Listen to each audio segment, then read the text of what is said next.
may be close to some sort of interim deal on the Iranian nuclear question. Mark, thanks very much. Mark Urban.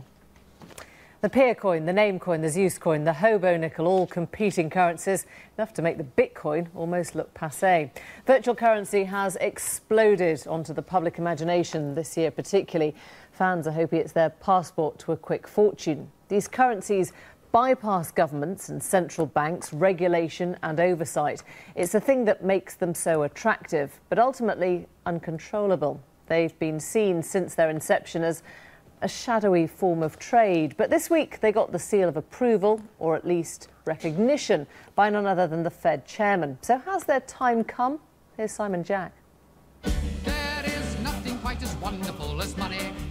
There is nothing quite as beautiful as cash. Some people say it's folly, but I'd rather have the lolly. With money you can make a splash. What is money, really? Well, for most people, it means cash. Here on Ridley Road Market in London's East End, the only way is cash. It's something you can fold up, put in your pocket, stuff it in your mattress if you want. It's something you can believe in. But in some quarters, that belief in paper money is beginning to crumble. Some things have value because they are either desirable or rare, like gold, diamonds, or famous works of art. The problem with money is that it is anything but rare. Central banks around the world are printing the stuff like it's going out of fashion, and for some people, it already has.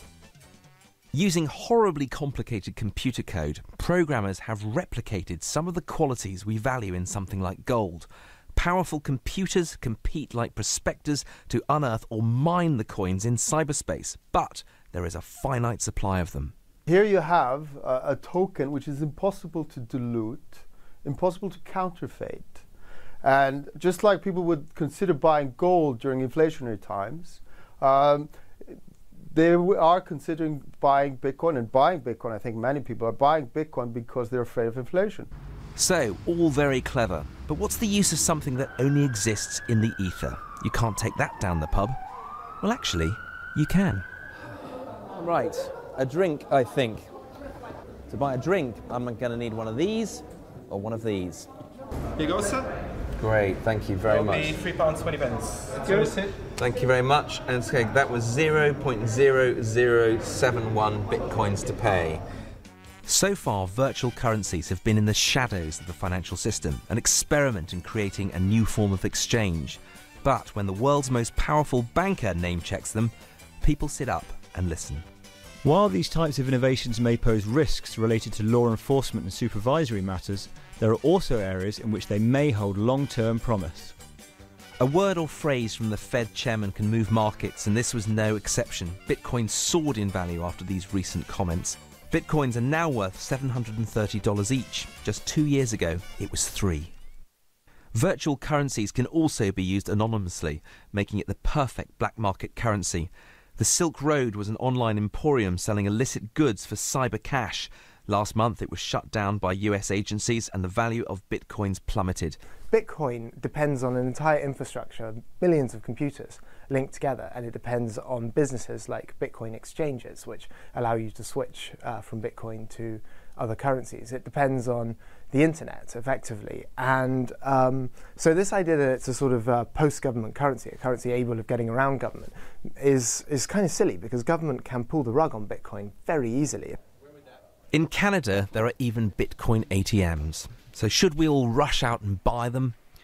Well, its extreme volatility is one reason that even its biggest advocates say buyers should beware.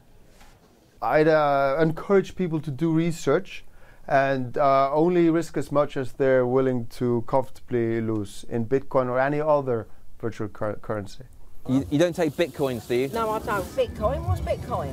So you better keep a few readies on you. You may need them. Thank you very much. I'll take That was Simon Jack, and joining us now, the former broker Max Kaiser, now broadcaster, and Jeremy Cook, chief economist at World First Foreign Exchange. Gentlemen, welcome to you both. I wonder if, Max, you think this is the tipping point, that you get the Fed chairman name-checking it. Does it feel mainstream to you now? Well, first of all, I can tell you that Jeremy is sweating bullets because the Bitcoin does everything his firm does, but faster and cheaper. It's already rivaling Western Union, the #1 money transfer in the world, eclipsing them in volume per day. So firms like Jeremy's now are in the crosshairs. He looks pretty calm to me. He's in denial. He's in denial, Emily. He's in denial. The shock if it hasn't hit him yet. We've heard from Ben Bernanke talking about how he's acknowledged the Bitcoin, but the caveat that he put on the top of that was about law enforcement. It was about the safety of Bitcoins, the ability to be able to. Obviously, they can't counterfeit them. That's one of the reasons why people buy into these things. But the reason why people are so scared about them is the ability that they can't be traced, the anonymity of it all. And certainly payment institutions like World First, who actually hold the world record for making a payment between two countries, by the way. But do you believe that?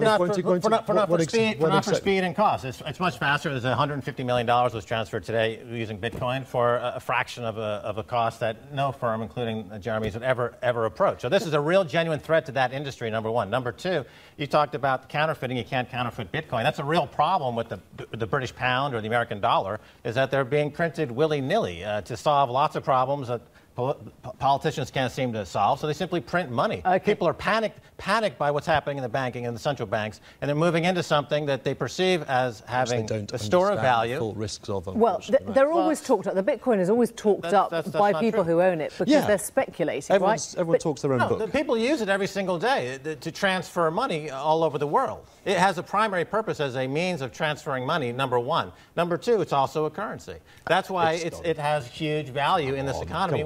I mean, what is interesting is the fact that people have chosen something that they think bypasses governments and bypasses regulation. That says something about the climate we live in. It's a socio-economic movement which we're going through at the moment, and every time you have a socio-economic movement, you have to have a money behind it, a currency behind that, be that gold. And at the moment, this seems to be Bitcoin. I'm happy with that. What do you mean? What do you mean it's a socio-economic movement? What does that mean? It's a libertarian movement. It's a by the people, for the people, get away from big government, get away from big industry, get away from the people polluting our seas and the internet and the global financial crisis. They want to be the LIBOR set apart scandals, from the Forex scandals, the scandals in HSBC, laundering money. They talk about Silk Road and the Drugs Association. What about HSBC? Billions of dollars of money laundering right there. The current scandal with Co-op Bank. People are scared by the banking in this country and around the world. But you heard the point the commentator made there, that people think it's a post-government currency. It's not, because the government can step on it or stamp it out if they want to. That's false. Why? Because it's completely outside. It's like P2P file swapping hit the music industry. This is the P2P file swapping of money. And so the banking system and the current regulatory environment, it will be as effective at stopping that as the music industry or the Hollywood industry. Governments have already seized Bitcoins, and if they see couldn't hack into it. The Bitcoins that were, if they see it as a threat, they will take it off the people. We all know that, and I don't see. And how do they do that then? I mean, how do they take it off people if they don't even know where to get it? It's just like I've got cash in my wallet now. There's no way of insuring your Bitcoins against loss. It's one of the big fears about it. They can simply take it off you. They can get it off your computer, and if they feel it as a threat. Emily, this is what's happening in this industry. The regulatory environment in the US and the UK versus the rest of the world. In China, India, around the world, Bitcoin is now the unbanked of the world. 6 billion people that don't really have access to banking infrastructure as such are now using these currencies, using it with their mobile technologies, and they are going to lead this market. The #1 market for Bitcoin right now is in China. And if the US and the UK don't want to compete, if they don't want to compete in this market, then they can go home. We don't want them to compete in this market. But when you say Bitcoin to people, a lot of people will think automatically of the dark net. They'll think of the drugs. They'll think of the child porn. They'll think of the rather seedy side of the transactions that people don't want to do up front. Isn't that where Bitcoin's going to stay?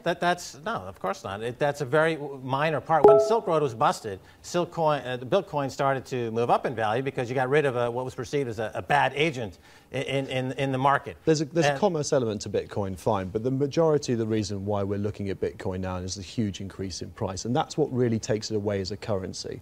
If I owe you £200 and say Bitcoin's trading at £200, I can give you a Bitcoin and say, there's our £200 debt is paid. Tomorrow, the value of Bitcoin halves. I've got a way of not actually paying you £100. No, that's false. That's false. That it is doing so well is because it's so volatile. People can't use it as a medium of exchange. Bitcoin to any currency currency instantaneously, instant I mentioned conversion. all the other virtual money. There's no currency. Chaps, we haven't got long. 16% risk that we're seeing on a daily If you make movement. an instant transaction using a service like BitPay, for example, you take no currency risk. Okay, which not many people will take at the moment, right? No, it's a huge industry.